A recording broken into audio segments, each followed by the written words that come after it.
신명기 8장 1절로 10절까지입니다. 신명기 8장 1절로 10절입니다. 우리 찾으셔서 교독으로 우리 한 절씩 나누어서 읽고요. 우리 10절 말씀은 합독하도록 하겠습니다.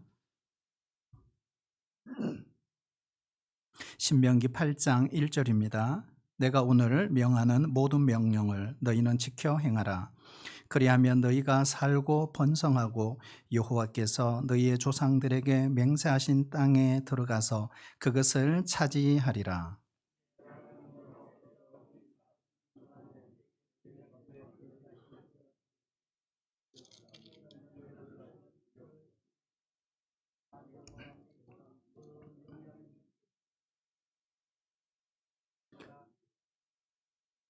너를 낮추시며 너를 줄이게 하시며 또 너도 알지 못하며 내 조상들도 알지 못하던 만나를 내게 먹이신 것은 사람이 떡으로만 사는 것이 아니요 여호와의 입에서 나오는 모든 말씀으로 사는 줄을 네가 알게 하려 하심이니라.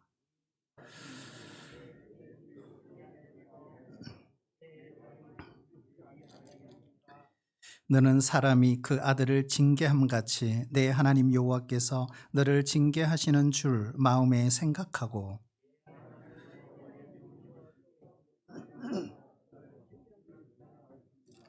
내 하나님 여호와께서 너를 아름다운 땅에 이르게 하시나니 그곳은 골짜기든지 산지든지 시내와 분천과 샘이 흐르고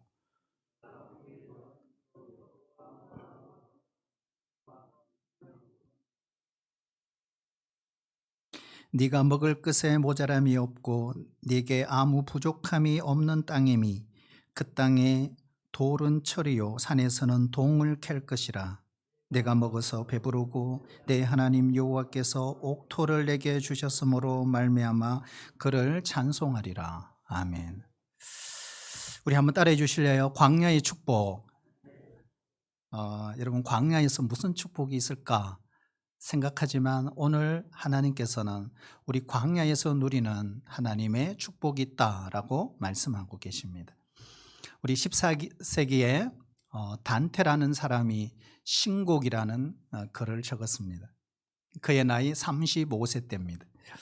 당시 그는 혁명군에 가담했다가 결국 그 혁명이 실패로 끝납니다.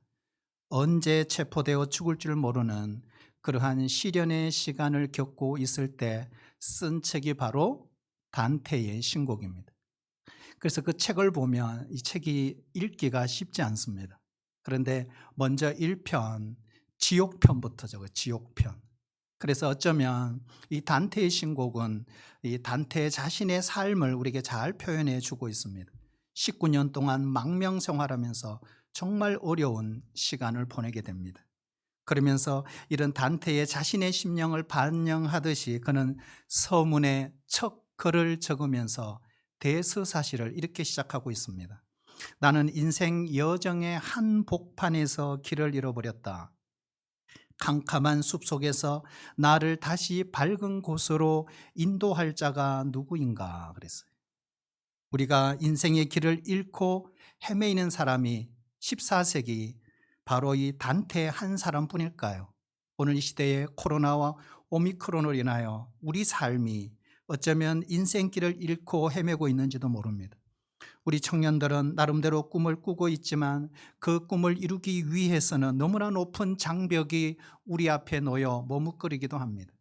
크고 작은 일을 이루어가는 사람들은 한치 앞을 내다볼 수 없는 이 글로벌 시대에 정글 같은 이 경제 전쟁터에서 방황하고 있습니다. 어쩌면 우리 모두는 광야처럼 도무지 길이 보이지 않는 인생길을 더듬으면서 걸어가고 있습니다. 우리가 함께 읽은 이 본문 신명기는 모세의 설교입니다.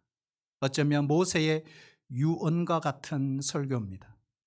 이스라엘 백성들이 40년 그 광야를 다 보낸 이후에 가나안 땅 들어가기 바로 직전 모압 평지에서 모세는 이 다음 세대들을 다 불러 모았습니다.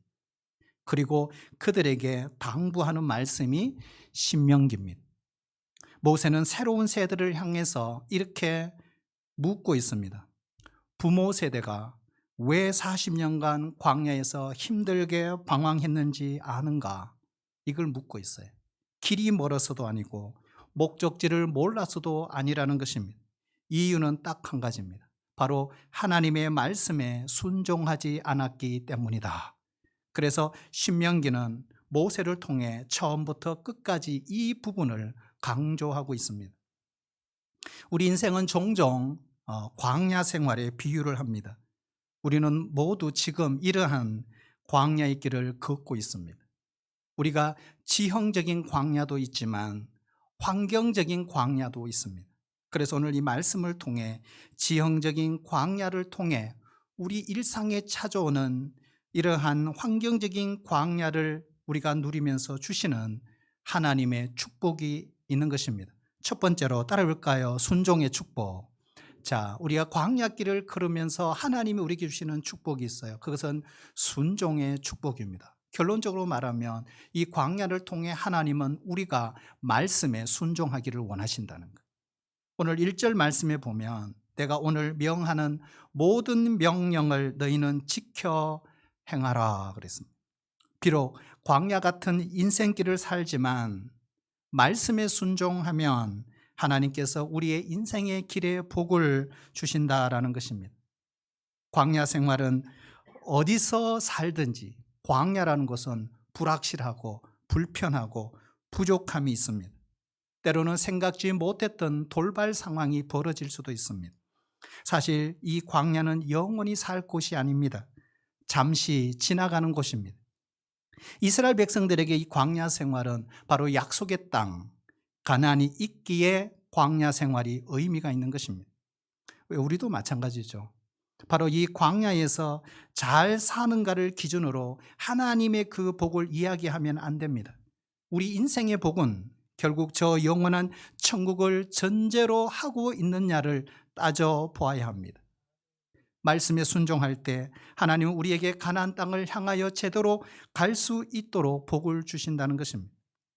여러분, 광야의 특징이 뭘까요? 광야의 특징, 광야에는 길이 없다는 사실입니다. 황량한 모래, 풀 한 폭이, 나무 한 그루도 제대로 보이지 않는 힘든 곳, 돌산, 가파른 경사지, 날카로운 바위들, 맹수들의 공격과 이 불뱀의 공격이 있을 뿐입니다. 어쩌면 광야를 가는 그 나그네에게는 자신의 위치가 어디인지도 알기도 어려운 곳이 광야입니다. 그런데 이스라엘 백성들은 어떻게 이 광야를 지나 약속의 땅에 들어갈 수 있었을까요? 길이 없으니까 아무리 유능한 지도자를 세워도 백성들과 함께 헤매일 수밖에 없습니다. 해답은 단 하나입니다. 따라볼까요? 하나님이 길이 되어주셔야 합니다. 하나님이 길이 되어주셔야 갈 수 있는 곳이 광야입니다. 우리가 출애굽 경로를 우리 수요일 날 공부를 지금 이번 주 마감하는데요. 출애굽 경로를 보면 출애굽을 해서 가나안에 들어갈 수 있는 길은 세 길입니다. 먼저 가장 빠른 길이 이 지중해를 끼어서 가나안에 들어가는, 그리고 수르, 에담 광야를 통해서 들어가는 좀 험한 길입니다. 세 번째 길이 있어요. 수르와 에담 광야보다 더 험한 길이 있어요. 그 밑에 이런 산맥과 사막과 광야를 거쳐 가데스 바네아를 통해서 가나안에 들어가는 세 가지 길이 있습니다. 그런데 놀라운 것은 이스라엘 백성들의 이 출애굽 경로는 새로운 길이었습니다. 말하자면 길이 없는 길을 하나님이 만드셔서 그들을 인도하셨다는 것입니다. 광야에는 길이 없지만 하나님이 길을 여셨으니 하나님이 가시면 그곳이 곧 길이 되는 것입니다. 아무도 가지 않는 곳이지만 그 길을 순종하며 가면 반드시 목적지에 안전하게 도착할 수 있습니다. 그래서 모세는 이 진리를 배웠잖아요. 40년 동안. 그래서 그는 신명기 1장 31절에서 이렇게 선포하고 있습니다. 우리 같이 한번 읽어볼까요? 예, 시작. 광야에서도 너희가 당하였거니와 사람이 자기 아들을 안는 것 같이 너희의 하나님 여호와께서 너희가 걸어온 길에서 너희를 안으사 이곳까지 이르게 하셨느니라. 아멘. 40년 동안 어떻게 인도하셨다고요? 어떻게요? 마치 아버지가 아들을 안고 가듯이 하나님이 그들을 이곳까지 안고 안내하셨다는 것입니다. 계속 우리 33절도 같이 읽어볼까요? 시작. 그는 너희보다 먼저 그 길을 가시며 장막 칠 곳을 찾으시고 밤에는 불로 낮에는 구름으로 너희가 갈 길을 지시하신 자이시니라. 아멘. 자, 오늘 이 본문에 보면 누가 앞길을 여셨다 그랬습니까? 어디로 갈지 누가 지시하셨다고요? 하나님. 구름기둥, 불기둥은 하나님의 임재를 상징합니다. 구름기둥과 불기둥으로 인도하는 대로 가기만 하면 길이 열렸다 이 말이죠. 하나님이 준비해 놓으신 현장이 나타났습니다. 결과적으로 목적지까지 도착할 수 있었습니다. 내가 길을 열 수 없습니다. 어쩌면 내가 여는 그 길은 옳은 길이 아닐 수도 있습니다. 하나님이 앞서 가시며 그 길을 열어 주셔야 합니다. 그래서 이사야 43장 19절에 보면 보라 내가 새 일을 행하리니 이제 나타낼 것이라. 너희가 그것을 알지 못하겠느냐?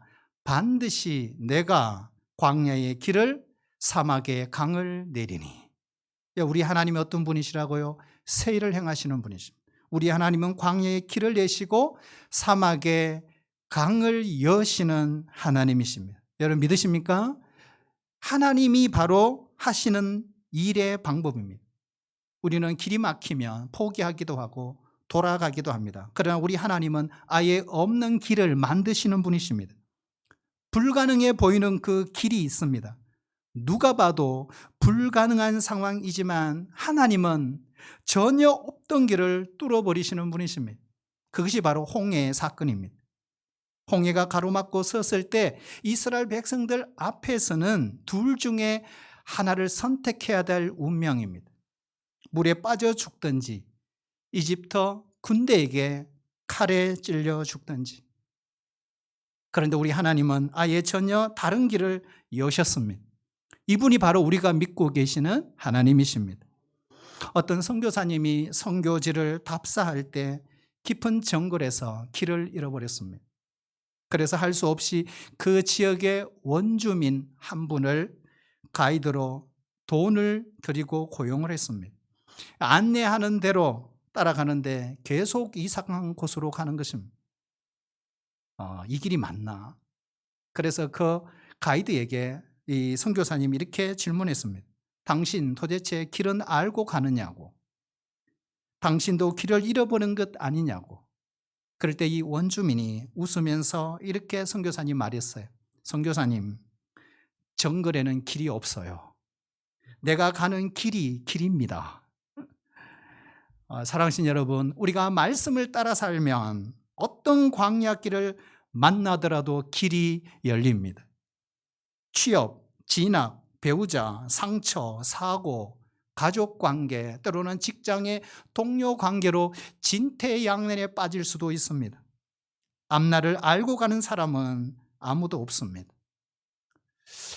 저도 부목사와 담임 목사를 총 합쳐보니까 올해가 20년째 목회를 하고 있지만 코로나 이후에 과연 교회가 어떤 길로 나가야 될지 저도 아직 잘 모르겠어요. 그러므로 우리가 아무리 마음이 조급해도 조용히 골방에 앉아 하나님의 말씀에 여러분 귀를 기울이시기를 축복합니다. 하나님의 인도하심을 구하십시오. 도와줄 만한 사람을 부지런히 만나고 머리를 싸매고 궁리하는 것보다 하나님의 말씀 앞에 서보는 것이 훨씬 유익입니다. 그것이 먼저입니다. 이러한 문제일수록 내 힘으로 되는 건 없어요. 하나님을 철저하게 신뢰함으로 홍해의 기적과 같은 상식을 뛰어넘는 기적을 경험하는 우리 성도들이 되시기를 축복합니다. 광야의 축복 두 번째는 만나의 축복입니다. 만나의 축복. 여러분, 광야는 결핍이 있는 곳입니다. 진정한 만족이 없는 것이 광야입니다. 늘 불만족을 경험하는 곳. 그래서 이스라엘 백성들은 항상 불평과 원망이 많았습니다. 광야 생활을 하던 이스라엘 백성들은 하나님께서 그들에게 만나라고 하는 독특한 음식을 주시잖아요. 지금도 광야 생활을 하는 베두인족은 자기들에게 만나 나무가 있다 이렇게 말하죠. 만나 나무. 근데 여러분 우리 찾아보시면 진짜 만나 나무가 있어요. 아침에 일찍 나가 보면 그 만나 나무에 하얀 서리 같은 게 앉아요. 서리 같은. 근데 그 맛을 보면 단짠입니다. 달고 짭니다. 그 이스라엘 백성들이 40년 동안 여러분 소금을 먹었을까요? 안 먹었을까요? 소금을 먹었어요. 어떻게 먹었을까요? 만나를 통해.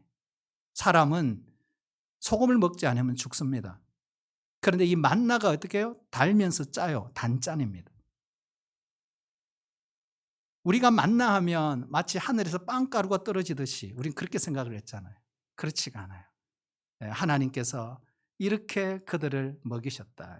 매일 아침마다 그들은 나가서 일용할 양식을 거두게 되는 것입니다. 오늘 3절 말씀 우리 같이 한번 읽어볼까요? 시작. 만나를 내게 먹이신 것은 사람이 떡으로만 사는 것이 아니요 여호와 입에서 나오는 모든 말씀으로 사는 줄을 네가 알게 하려 하심이라. 아멘. 자, 만나를 주신 목적. 자, 여기 보면 떡으로만. 자, 이걸 우리 요즘 말로 표현하면 뭘까요? 단순히 브레드가 아니고 의식주. 그러니까 생존의 문제입니다. 만일 우리가 의식주 문제가 해결되지 않으면 도저히 우리는 살아남을 수가 없습니다. 그래서 우리는 직업을 갖고 일정한 수입이 있는 것이 중요합니다. 그래야 굶지 않습니다.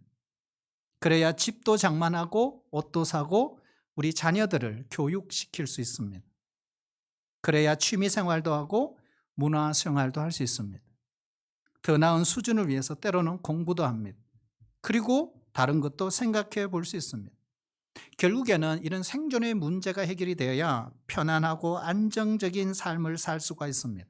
그리고 돈을 더 많이 벌 수도 있고 큰 집에 살 수도 있고 큰 차를 탈 수도 있고 잘 먹고 잘 살 수가 있습니다.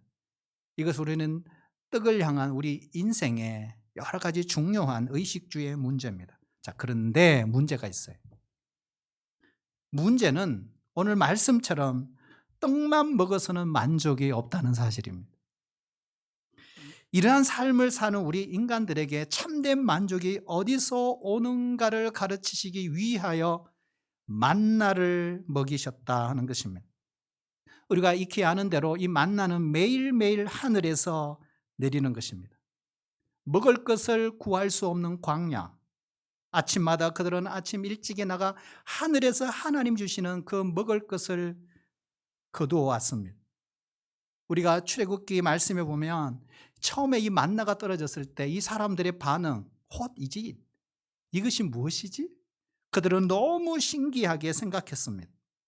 그러나 똑같은 음식을 40년 동안 먹었다고 하면 생각해 보십시오.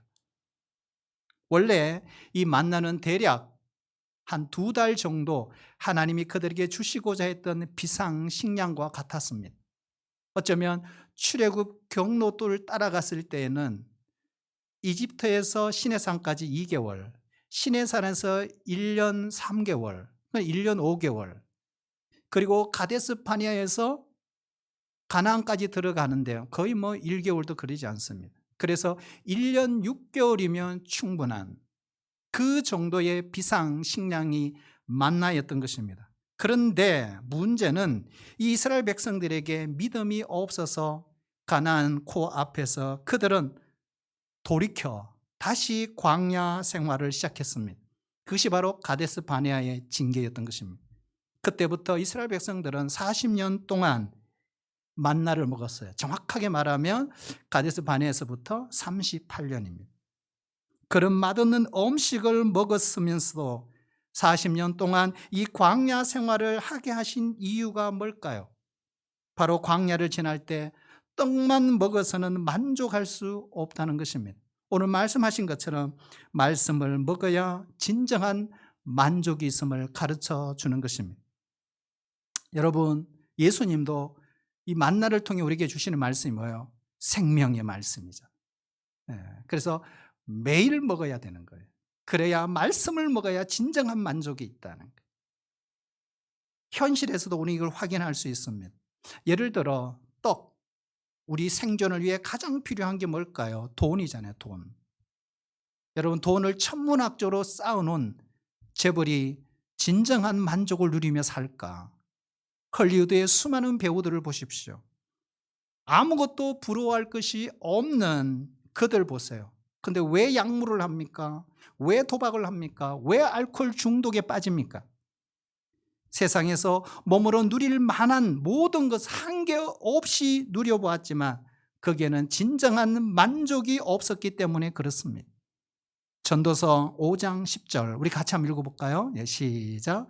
은을 사랑하는 자는 은을 만족 못하고 풍요를 사랑하는 자는 소득으로 만족하지 아니하나니 이것도 헛되도다. 아멘. 여러분, 우리는 배만 부르다고 행복하는 존재가 아닙니다. 영혼을 가진 우리는 영적인 존재이기 때문에 그렇습니다. 우리는 몸은 밥을 먹어야 하지만 영혼은 육체의 양식으로 채울 수 없어요. 이런 말을 여러분 종종 들어보셨을 거예요. 돈으로 침대는 살 수 있으나 잠은 살 수 없다. 돈으로 음식을 살 수 있으나 식욕은 살 수 없다. 돈으로 집을 살 수 있으나 행복한 가정은 살 수 없다. 돈으로 약은 살 수 있으나 건강은 살 수 없다. 우리는 떡으로만 만족할 수 없다는 말입니다. 사랑하신 여러분, 말씀으로 돌아갈 수 있기를 축복합니다. 말씀이 육신이 되어 우리 가운데 오신 그 예수님, 지금은 성령으로 우리와 함께 계시는 그 예수님에게서 흘러나오는 생수의 강물을 마셔야 합니다. 만약 신자가 정기적으로 말씀을 듣지 못하면 힘을 잃어버립니다. 침체가 찾아옵니다. 신자에게 이 영적인 침체는 말씀을 제대로 먹지 못한 데서 오는 것입니다. 만약 더 오래 길게 먹지 못하면 육신적으로 정신적으로 병이 듭니다. 그런데 이것은 다른 것으로 낫지 않습니다. 병들었기 때문에 되게 비판적이 됩니다. 냉소적인 신앙생활을 하게 됩니다. 이것은 영적으로 죽어가고 있는 것입니다. 이런 병에서 살리려면 다른 생각들은 다 내려놓고 하나님의 말씀만 찾고 말씀을 붙들어야 합니다. 그런 사람들이 말씀을 들었을 때 감격이 옵니다. 울게 되죠. 아, 내가 참 바보같이 살았구나. 내가 참 시간을 낭비하고 살았구나 후회하게 되는 것입니다. 하나님의 사랑이 우리를 찾아오면요, 울 수밖에 없어요. 그때 그 말씀이 구석구석 우리의 병든 부분을 치료합니다. 그리고 사람을 웃게 합니다. 그리고 먼저 인사합니다. 다시 열정적으로 주님을 섬기게 됩니다. 세상의 어떤 것으로도 채워지지 않았던 그 영적 갈급함이 채워집니다. 사랑하신 여러분, 바쁠수록 말씀 앞에 더 가까이 다가앉아야 합니다. 영적 갈급함은 오로지 하나님 말씀만으로 채울 수 있습니다. 마지막 세 번째로 이 광야의 축복은 뭘까요? 저는 이 부분이 가장 중요하다고 생각하는데 따라올까요? 소망의 축복. 자, 광야를 통해서 우리 주시는 축복은 소망의 축복입니다. 광야의 특징은 소망이 없다는 것입니다. 물 한 방울이 귀하고 풀 한 폭이 나지 않는 메마른 땅입니다. 이런 곳에 무슨 소망이 있겠습니까? 이런 곳에서 영원히 살고 싶은 사람은 아무도 없을 것입니다. 광야에서 아무리 배부르게 먹어도 안정적인 집 한 채 세울 수 없는 곳, 그것이 광야입니다. 언제 이동할지 기약이 없어요. 그래서 늘 떠날 준비를 하며 살아야 되는 곳. 이런 게 광야 생활이잖아요. 오래 살 곳이 아닙니다. 광야 생활 그 자체로는요, 아무런 의미가 없어요. 이스라엘 백성들은 이 광야에서 모래바람을 맞고 목욕 한번 제대로 못하고 고성스럽게 살고 있어요. 하지만 정착해야 될 가나안 땅에 대한 꿈이 있습니다. 그래서 그들은 광야에서 살아가야 될 이유가 있는 것입니다. 장차 들어가게 될 약속의 땅, 그 가나안 땅에 소망이 있기 때문에 광야 생활이 의미가 있는 것입니다. 우리가 잘 아는 샤르트르라고 하는 철학자가 있어요. 이분은 실존주의 철학자입니다. 20세기에 철학사에 엄청난 족적을 남겼어요. 1980년 3월 그는 어느 날 프랑스 파리 브뤼세 병원에 폐수종으로 입원했습니다.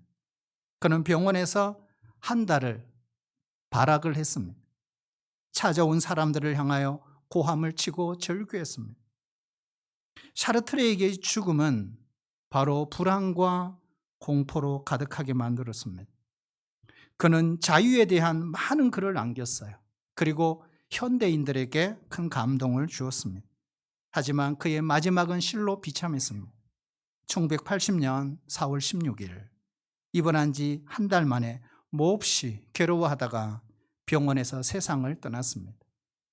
그가 세상을 떠나고 난 이후에 죽음에서 자유를 그렇게 외쳤던 샤르트르가 왜 말로가 그렇게 비참했느냐?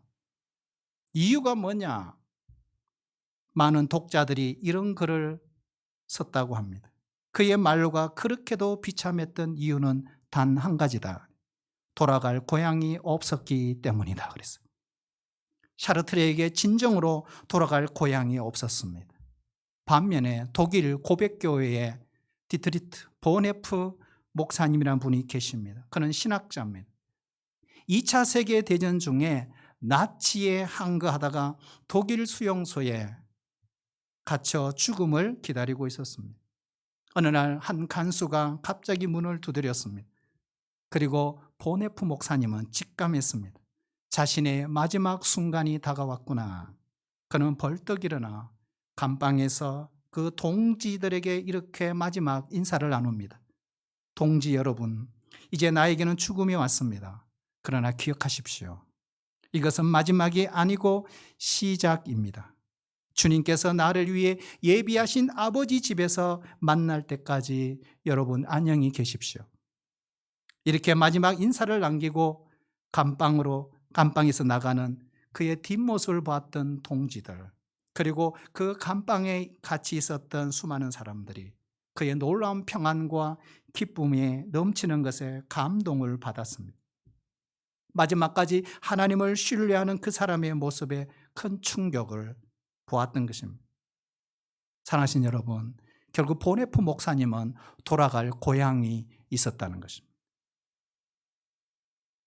최종 목적지도 모른 채 우리가 한평생을 산다면 그 인생은 얼마나 불행한 인생일까요?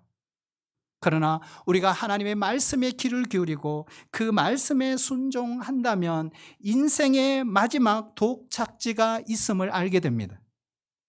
그것은 광야와 전혀 다른 젖과 꿀이 흐르는 생명의 땅입니다. 세상에는 우리가 누리는 모든 복은 끝이 있습니다. 아무리 부를 누리고 아무리 명예를 누리고 건강하게 산다고 해도 우리가 80년이란 때로는 90년이란 인생이 끝나면 그걸로 끝입니다. 시편 39편 5절에서 다윗은 우리의 인생을 이렇게 표현하고 있어요. 한 뼘 길이만큼 된다 그랬어요. 그만큼 우리 인생이 짧다는 것입니다. 이 짧은 인생에서 그렇게 얻고 싶어 했던 재물, 명예, 그런 모든 건강의 복을 누린다 한들 거기에 무슨 대단한 의미가 있겠느냐는 것입니다. 성경에서 말하는 복은 그러한 유한한 복이 아닙니다. 세상에서 누리는 복과는 비교할 수 없을 정도로 영광스럽고 영원하고 놀라운 복을 이야기합니다. 그 복을 가르쳐 주시려고 오늘 광야 생활을 허락하신 것입니다. 여러분, 광야는 임시 텐트, 거처와 같습니다. 지나가는 과정에 불과합니다.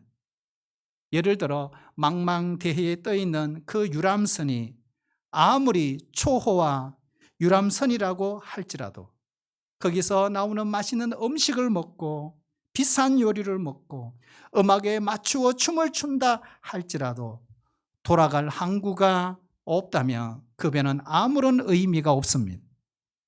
우리는 영원한 가나안을 향하여 이 땅의 나그네처럼 살아가는 사람들입니다. 사랑하신 여러분, 여러분에게 질문을 던지겠습니다. 여러분에게 도전하겠습니다. 여러분은 목적지를 향해 잘 가고 있습니까? 어떻습니까?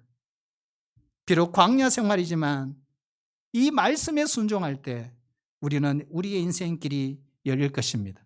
만족을 누리며 살 것입니다. 최종 목적지를 바라보는 소망의 눈이 열릴 것입니다.